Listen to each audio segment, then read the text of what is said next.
Salma, NIM 183131037 dari kelas PIAWUD 4B.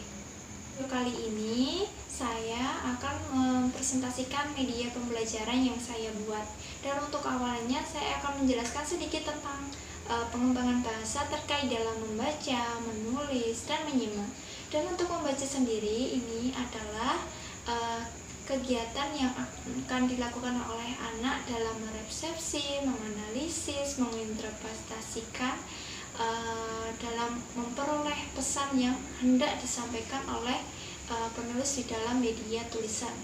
Kemudian untuk yang kedua itu ada menulis, dan untuk menulis ini adalah kegiatan untuk menciptakan suatu catatan atau informasi pada suatu media dengan menggunakan aksara. Jadi anak nanti akan menggunakan peralatan seperti kertas, pensil, dan lain-lain yang membantu anak untuk lebih mengenal tentang aksara.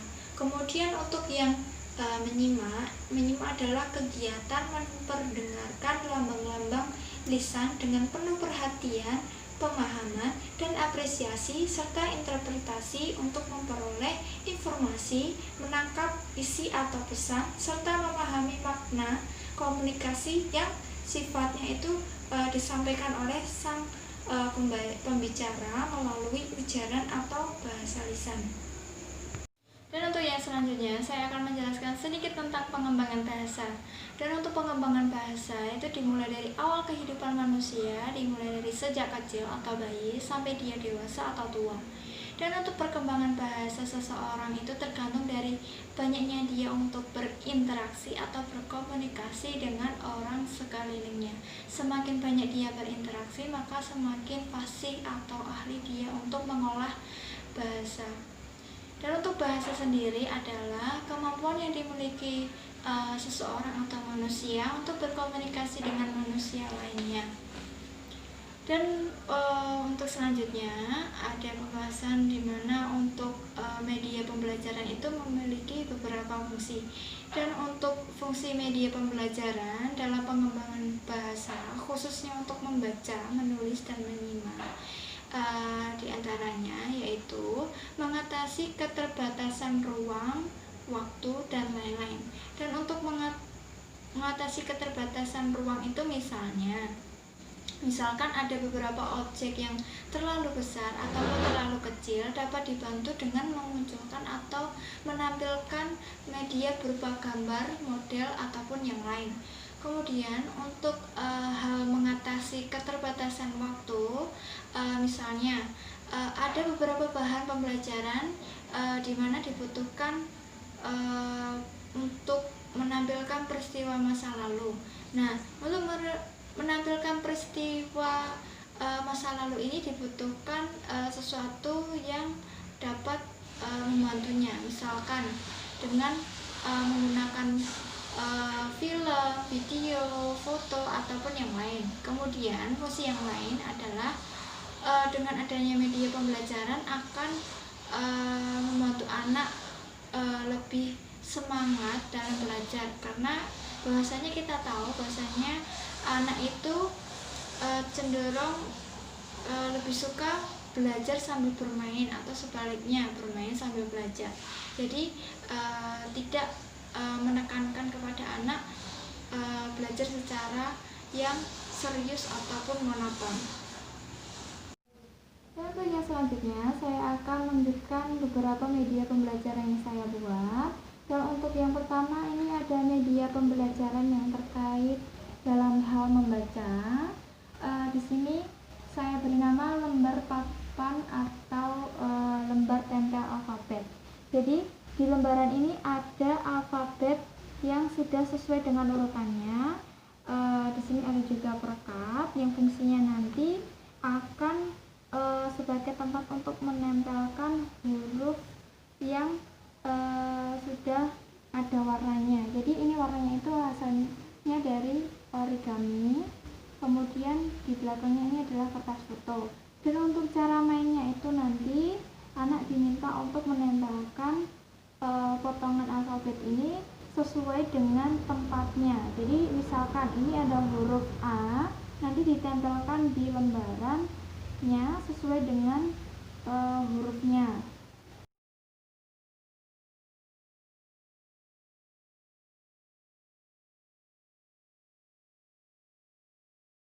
Dan jika semuanya sudah selesai terpasang, minta anak untuk membacakan tiap huruf alfabetnya. Fungsinya, setelah anak mengenal bentuknya, ajarkan anak untuk mengenal bunyinya, urutannya, yang sesuai dengan aturannya.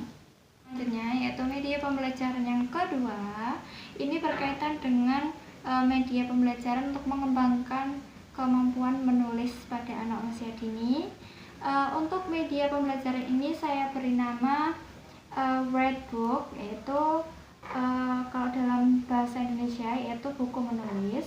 Dan untuk alat dan bahannya itu antara lain ada tisu, ada seperti spidol warna, tetapi ini sering digunakan sebagai stabilo. Kemudian ada spidol hitam.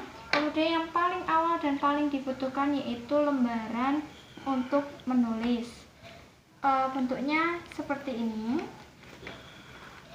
Covernya adalah Writebook tulisannya. Kemudian di dalamnya seperti ini. Misalkan saya ambil contoh yang pertama, ada huruf A. Ini ada garis potong-potong atau terputus. Anak diminta untuk menghubungkannya agar tidak terputus. Kemudian dilanjutkan dengan tulisan temukan huruf A besar dan A kecil.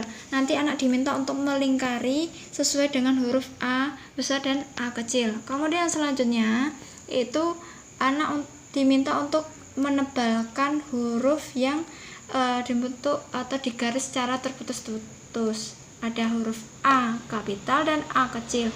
Kemudian yang selanjutnya isikanlah. Jadi di sini ada kotak yang kosong. Anak diminta untuk mengisinya sesuai dengan huruf yang dikerjakan. Jadi sesuai dengan huruf yang hilang. Kemudian selanjutnya adalah tebalkan. Jadi di bawah sini ada objek gambar yang mewakili tulisan di bawahnya. Jadi tulisan ini mewakili gambar yang ada di atasnya, tetapi tulisan ini masih terputus-putus hurufnya. Jadi anak diminta untuk menebalkannya. Dan itu untuk yang huruf A, dan untuk seterusnya itu sama. Dan misalkan untuk cara pengerjaannya seperti ini, saya contohkan.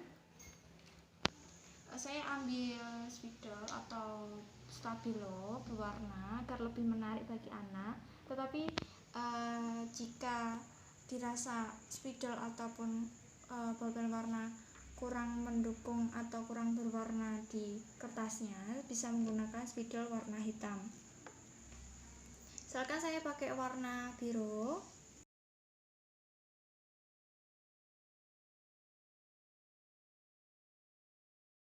Jika anak mengalami kesalahan di dalam penulisan, bisa dihapus dengan menggunakan tisu. Misalkan sambil tisu terlebih dahulu.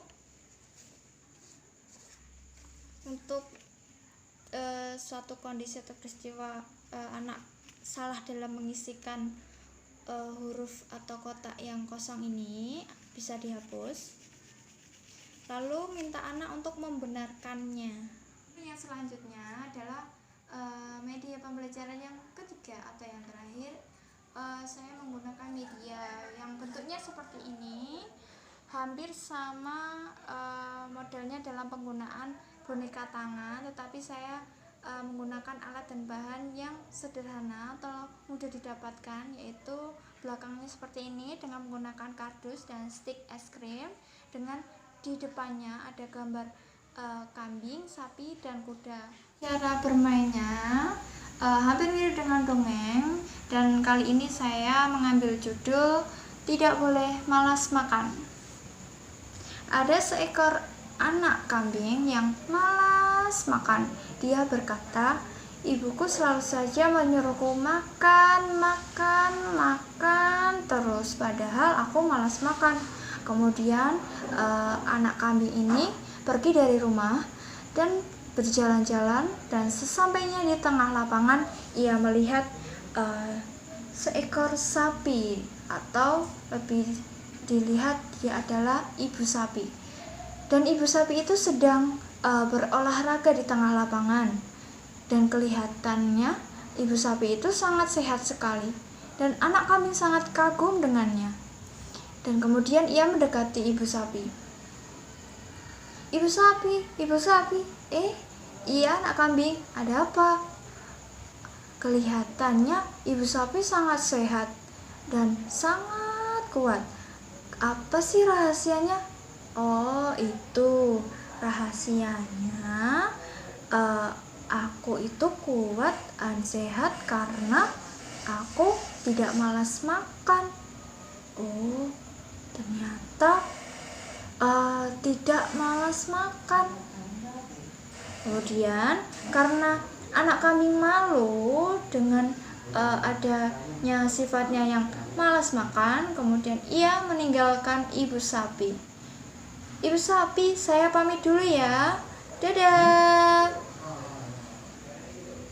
Kemudian di tengah jalan anak kambing berkata, oh, ternyata ibu sapi sehat karena ia tidak malas makan. Saya pengen sehat, tapi saya malas makan. Kemudian ketika anak kambing ini berjalan, sesampainya di sebuah sungai, ia melihat bapak kuda. Bapak kuda ini sedang berlari kencang. Dan anak kambing sangat kagum dengannya. Keren sekali. Kemudian karena kekagumannya ini, ia mendekati bapak kuda. Bapak kuda. Iya anak kambing, ada apa? Bapak kuda, kelihatannya itu bapak kuda sangat keren sekali, sangat kuat sekali. Apa ya? Terima kasih. Bapak kuda, apa sih rahasianya bapak kuda bisa jadi kuat seperti itu? Aku kuat karena aku tidak malas makan. Hah? Tidak malas makan? Aduh, kalau gitu malu aku. Kenapa? Tidak apa-apa Pak Kuda. Sebenarnya saya itu pingin sehat kayak ibu sapi dan kuat kayak bapak kuda. Terus, tapi saya malu. Kenapa? Saya malas makan. Dengarkan baik-baik ya. Kita itu tidak boleh malas makan. Kalau pingin sehat dan kuat, maka harus rajin-rajin makan yang bergizi. Oh gitu. Kalau begitu, saya mulai hari ini tidak akan malas makan. Bagus. Jadi itu media pembelajaran yang saya buat. Apabila ada salah kata, saya mohon maaf. Terima kasih. Wassalamualaikum warahmatullahi wabarakatuh.